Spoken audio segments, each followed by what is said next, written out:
बिस्मिल्लाहिर्रहमानिर्रहीम। नाज़रीन अस्सलाम वालेकुम, मैं हूँ इमरान वसीम। नाज़रीन, आज 3 नवंबर है, दिन है मंगल का और साल 2020। सबसे पहले हम बात करेंगे मौलाना फजल रहमान ने एक टेलीफोन कॉल के बाद अपनी जमात में बड़े सियासी ख़तरे को महसूस करते हुए जमीयत उलमा इस्लाम का अहम इजलास तलब कर लिया है।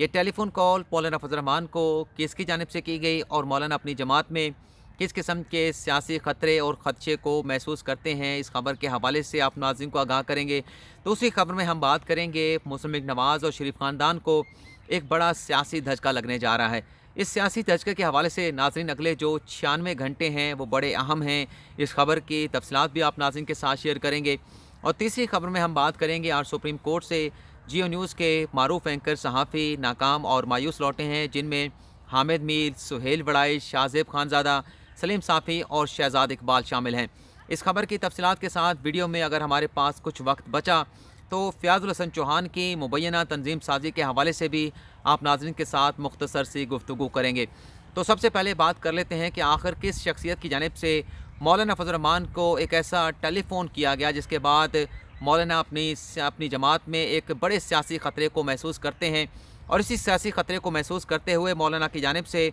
जमीयत उलमा इस्लाम की मजलिस शूरा का इजलास तलब कर लिया गया है। ये टेलीफोन कॉल नाज़रीन मौलाना फजल रहमान को किसी हुकूमती नुमाइंदे की जानिब से नहीं की गई। ये टेलीफोन कॉल मौलाना फजल रहमान को किसी मुख्तदर हल्के के नुमाइंदे की जानिब से नहीं की गई, बल्कि ये टेलीफोन कॉल मौलाना फजल रहमान को उनकी अपनी जमात के जमीयत उलमा इस्लाम के एक सीनियर रहनुमा की जानिब से की गई है। वो सीनियर रहनुमा जमीयत उलमा इस्लाम के नाज़रीन हाफिज़ हुसैन अहमद हैं। हाफिज़ हुसैन अहमद साहब ये कहते हैं कि मौजूदा सियासी हालात को देखते हुए, मौजूदा सियासी हालात के पेश नज़र उन्होंने बराह रास्त जो है वो मौलाना फजल रहमान के साथ रब्ता किया है। इस बराह रास्त राब्ते में मौलाना फजल रहमान और हाफिज़ हुसैन अहमद के दरमियान क्या गुफ्तगू हुई है, इस हवाले से हाफिज़ हुसैन अहमद ने क्या कहा है, ये आप नाज़रीन को मैं पढ़ के सुना देता हूँ।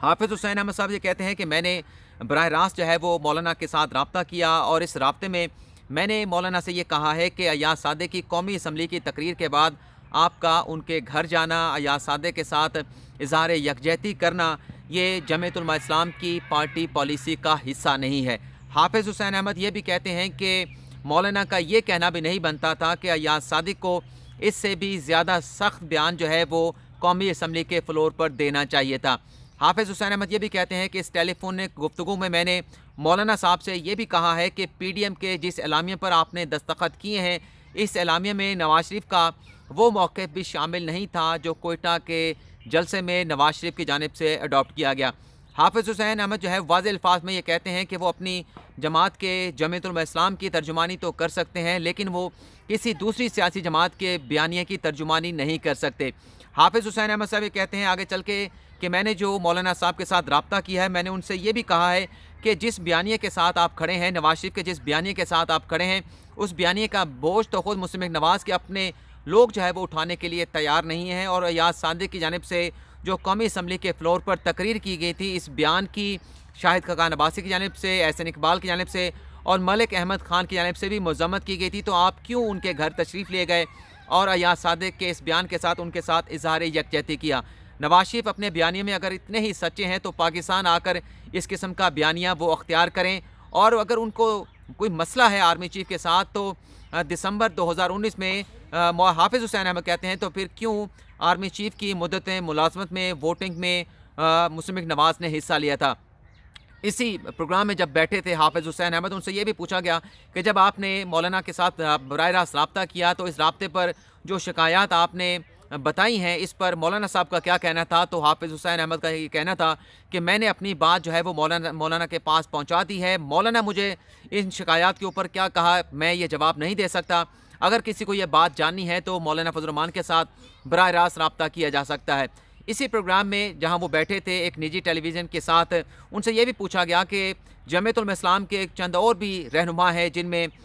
हाफिज़ अब्दुल्ला भी शामिल हैं, जिनमें हाफिज़ मोहम्मद शेरवानी भी शामिल हैं, तो वो आपके इस जलसों में क्यों शरीक नहीं हो रहे? तो इस पर भी हाफिज़ हुसैन साहब ने बड़ी एक ज़बरदस्त बात की कि ये दोनों जो जमीयत उलमा इस्लाम के सीनियर रहनुमा हैं अपना मौक़िफ़ वाज़ेह तौर पर दे सकते हैं। ये अगर जलसों में शरीक नहीं हो रहे तो आप उनसे बराह रास्त जो है उनका मौक़िफ़ जान सकते हैं। मैं अपनी बात कर रहा हूँ कि मेरा नवाज शरीफ के बयानिए के हवाले से अय्याज़ सादिक ने जो बयान दिया है واضح موقف ہے کہ اس پر جمعیت علماء اسلام کی جو پالیسی ہے یہ تمام بیانات ان کے ساتھ جو ہے وہ پالیسی کا حصہ نہیں ہے۔ ناظرین تھوڑا سا وقفہ لیتے ہیں، اذان شروع ہوئی، اذان کے بعد دوبارہ آتے ہیں۔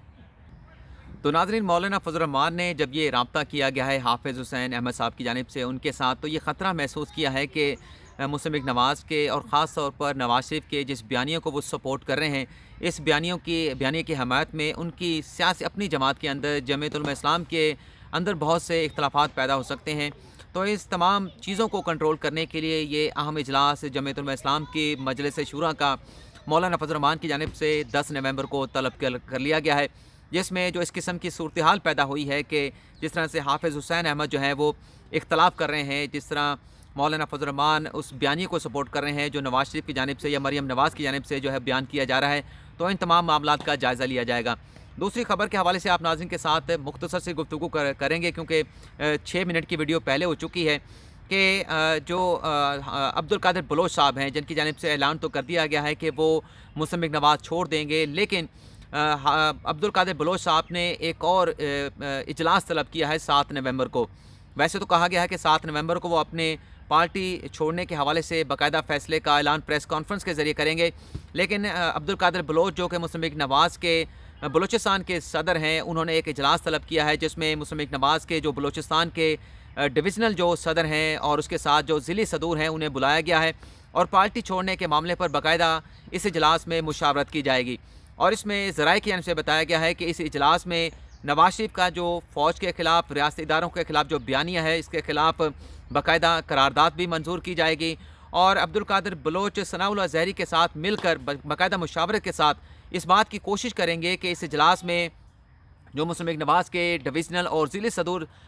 شریک ہوں گے انہیں اس بات کر قائل کریں گے کہ نواز شریف کا جو بیانیہ ہے یہ ملک کو نقصان پہنچانے والا بیانیہ ہے، تو لہٰذا ہمیں مل کر مجموعی طور پر مسلم لیگ نواز کی جو جماعت ہے اسے چھوڑ دینا چاہیے، اس سے خود کو الگ کر لینا چاہیے۔ تو اس بات کا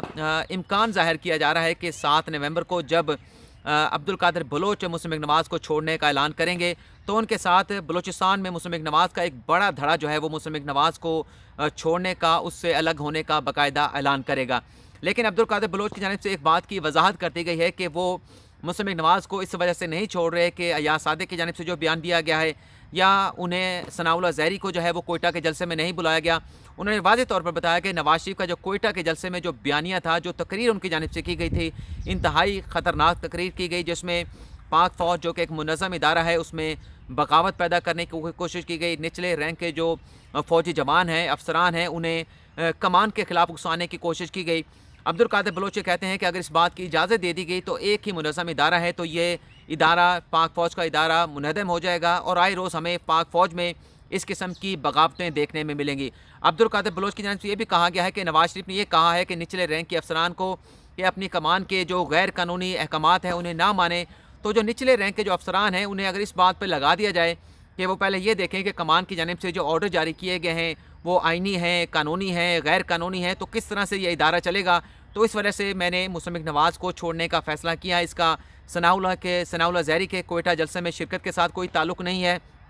اور ایاز صادق کے بیان کے ساتھ بھی کوئی تعلق نہیں ہے اور کسی دباؤ کے بغیر میں نے یہ فیصلہ کیا ہے۔ تیسرے سیگمنٹ کے حوالے سے آج سپریم کورٹ میں میر شکیل الرحمان کی درخواست ضمانت پر سماعت تھی۔ 2 رکنی بینچ تھا جسٹس مشیر عالم کی سربراہی میں جس نے اس کیس کی سماعت کی۔ آج جب عدالتی کارروائی کا آغاز ہوا تو نیب کے وکیل کی جانب سے عدالت کو اس بات کی نشاندہی کی گئی کہ پچھلی جو سماعت ہوئی تھی اس میں 2 رکنی بینچ کی جانب سے یہ فیصلہ دیا گیا تھا، یہ حکم دیا گیا تھا کہ میر شکیل الرحمان کی درخواست ضمانت پر 3 رکنی بینچ سماعت کرے گا، تو آج بھی رجسٹرار آفس کی جانب سے 2 رکنی بینچ جو ہے وہ بنایا گیا ہے، تو لہٰذا 3 رکنی بینچ اس کیس کو سن سکتا ہے، 2 رکنی بینچ میر شکیل الرحمان کی درخواست ضمانت پر سماعت نہیں کر سکتا۔ اس کے بعد میر شکیل الرحمان کی درخواست ضمانت پر جو سماعت ہے وہ اگلے پیر تک غالباً 9 نومبر تک ملتوی کر دی گئی، لیکن آج کی سماعت میں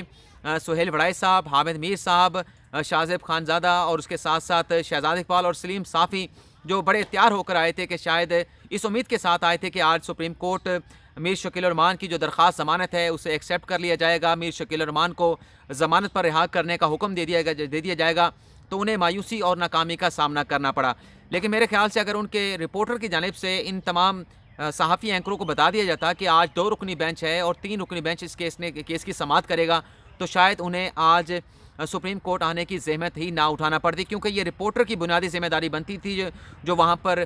सुप्रीम कोर्ट के केसेस को कवर करते हैं, कि वो बताते कि सुप्रीम कोर्ट के आखिरी हुक्मनामे में बाकायदा तौर पर लिखा गया है कि सुप्रीम कोर्ट का 3 रुकनी बेंच मीर शकील रहमान की दरख्वास्त ज़मानत पर समाअत करेगा। और अगर वो अपने हुकाम बाला को ये बता देते तो शायद आज इतनी ज़्यादा रौनक सुप्रीम कोर्ट में ना लगती और ये न्यूज़ के एंकर और सहाफ़ियों को आज सुप्रीम कोर्ट से मायूस और नाकाम ना लौटना पड़ता।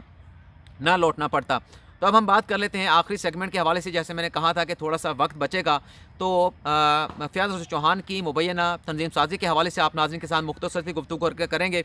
कल नाज़रीन फ़याज़ हुसैन चौहान को उनकी सूबाई वज़ारत इत्तलात से हटा दिया गया, लेकिन वो जो सूबाई वज़ारत है कॉलोनीज़ की, उसके मिनिस्टर के तौर पर काम जारी रखेंगे। इसके बाद बड़ी डिटेल में डिस्कशन की है, तफसील में वीडियो की है सदीक जान में, जिसमें उन्होंने बताया है कि जो PTI की जो सोशल मीडिया तंजीम साजी है, जो तंजीम है, उसमें उन्होंने अपनी से कुछ तब्दीलियाँ करने की कोशिश की, पैरेलल एक सेटअप बनाने की कोशिश की। तो आज PTI के एक बड़े सीनियर तो नहीं कह सकता, बड़े एक बाअसर शख्सियत के साथ मुलाकात हुई। उनसे पूछा कि सिर्फ इसी बुनियाद के ऊपर आपने फ़याज़ हुसैन चौहान को हटा दिया कि वो अपनी खुद नुमाई कर रहे थे, या फिर उसके साथ साथ कुछ अपनी एक मीडिया टीम वो बनाने जा रहे थे, इसी वजह से हटा दिया? तो उन्होंने कहा कि सिर्फ सोशल मीडिया की तंजीम साजी का इशू नहीं था, यहाँ पर और भी बहुत सारी तंजीम साजी का इशू था, जिसकी वजह से फ़याज़ हुसैन चौहान को उनके ओहदे से हटाया गया है। ये जब बात उनकी जानिब से की गई तो मेरे जहन में फ़ौरी तौर पर जो एक वीडियो आई जिसमें फ़याज़ हुसैन चौहान को हरीम शाह और संदल खट्टर के साथ देखा गया, तो मैंने उन्हें बहुत कुरीदने की कोशिश की, अपने सोर्स को जिनका ताल्लुक़ पाकिस्तान तहरीक इंसाफ के साथ है। वो मुस्कुराते रहे, मैंने उनको बताया भी ये हो सकता है, वो हो सकता है, लेकिन उन्होंने कोई जवाब नहीं दिया। लेकिन ये कहते रहे कि सोशल मीडिया की तंजीम साजी के अलावा और भी बहुत सारी तंजीम साजी होती है, तो इस मामले का उसके साथ भी ताल्लुक़ है। लेकिन आखिर में फिर मैंने उनसे ये कहा कि अगर सिर्फ इसी बुनियाद पर आप लोगों ने हटाना था और फिरदौस आशिक अवान को लाना था, जिन्हें पहले इस वजह से हटाया गया था कि वो पार्टी का नैरेटिव जो है मीडिया में दुरुस्त तरीके से बयान नहीं कर पा रही, जिन्हें अनइलेक्टेड होने की वजह से पार्टी में बहुत ज़्यादा इख्तलाफात का सामना करना पड़ रहा था, जिन्हें वजारत इत्तलात में भी बहुत सारे इख्तलाफात का सामना था। वहाँ पर कहा गया था कि फिरदौस आशिक अवान जो पार्टी का नैरेटिव है उसे उस तरह से बयान नहीं कर पा रही, तो अगर फ़याज़ हुसैन चौहान को तब्दील करके फिरदौस आशिक अवान को ही लाना था, तो मेरे ख्याल से फिर